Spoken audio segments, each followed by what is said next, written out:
Okay guys, so first rule of baking, make sure you have clean hands and make sure you have a clean work area. As you can see that right here, I have a messy counter. I will also be cleaning that up. Make sure you tie your hair back and you don't wear any clothing that could fall into what you're making. Prefer not to have painted fingernails because they're a bit awkward when you're trying to make a dish and all of that stuff, especially if they chip. So today I am making sugar cookies. Woo! So in this recipe I'm going to need a cup of flour, a cup of sugar, 3/4 cup of butter, and you'll need mixing, as well as some vanilla and a few other things. So right now I already have the sugar in there. I'm going to add 1 egg at a time. So it's just easy to crack the egg in a cup and then put it in, because then if it has a spot or something you don't like in it, then it's easy to just throw out instead of wrecking the whole batch of cookies. And sugar in there, we're going to mix it with our electric mixer. So you're going to start off at a slow speed and then you're going to slowly work your way up.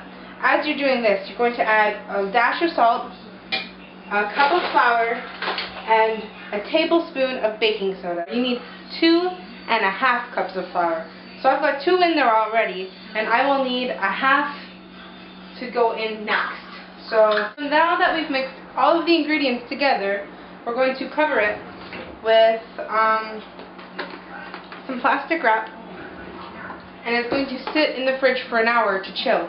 So now I'm going to lay down a bit of parchment paper, and then I'll take the dough and put it onto the paper. It's an hour later, so hopefully our dough will be good.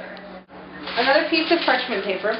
If you don't have parchment paper, you can use wax paper, or you can do it the old-fashioned way, which is just put down a layer of flour, and then flour your rolling pin, and then roll it out.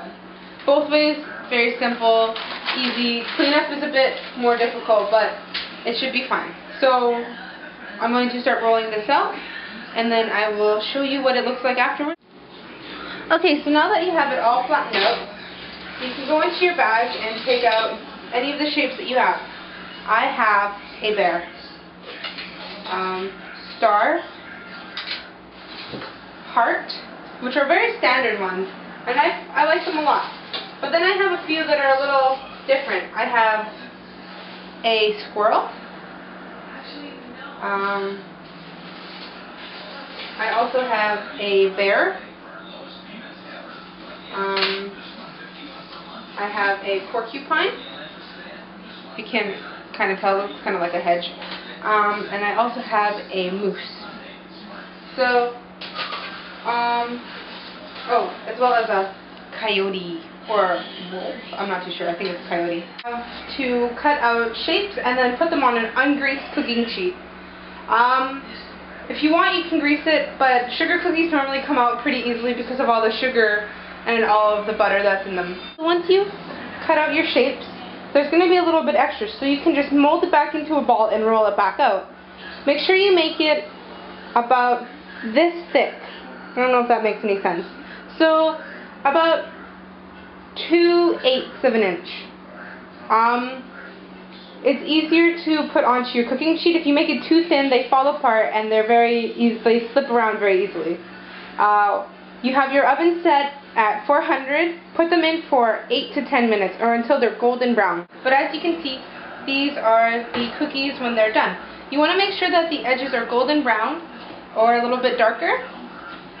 That will show that they're fully cooked through. And this is a really hot pan.